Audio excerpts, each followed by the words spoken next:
Saheb Shakur was a well-known television actor in Iraq. He starred in dozens of programs. He was also a news anchor on an Iraqi radio and television network.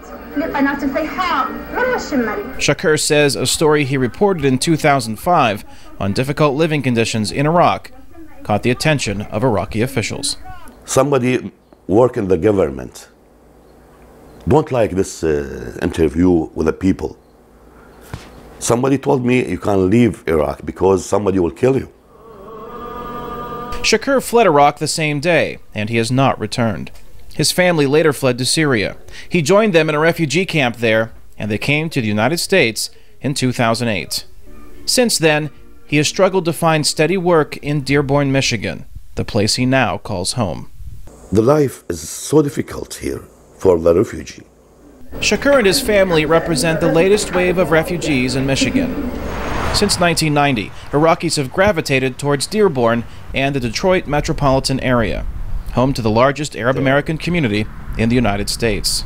With mosques and churches, Middle Eastern restaurants, and community members who often speak the same languages, it was an ideal location for them. But times have changed. The major U.S. automakers are headquartered in Michigan, and when sales dropped, production lines closed, and many workers lost their jobs. Michigan now has one of the highest unemployment rates in the nation. The state of the economy in Michigan in particular is not the best, and unemployment is a big issue. Abdullah Boumediene is Director of Operations at the Arab Community Center for Economic and Social Services, known as Access. The center provides a range of services to refugees. Boumediene says the economic downturn is especially hard on Iraqis who came to Michigan after the 2003 invasion of their country. They are highly professional, educated, with high expectations, and a lot of them get very disappointed.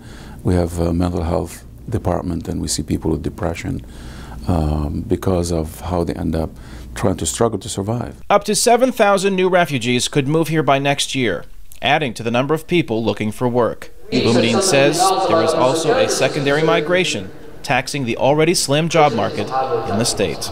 These are Iraqis, for instance, who are settled initially in other states like Idaho or Oklahoma, what have you, and then they end up coming back to Michigan because they know there are a lot of people they know of or relatives, and they know there's a large community in these areas, and they feel a lot more comfortable being in that kind of surrounding. Although Michigan's employment outlook is grim, Saheb Shakur has a positive outlook. I forget myself. I'm just thinking about my kids' future. My kids now very happy in the United States. Shakur says even if he is not well known in the United States and is unemployed, his new life in Dearborn is better than life in Iraq under Saddam Hussein. Kane Faribault, VOA News, Dearborn, Michigan.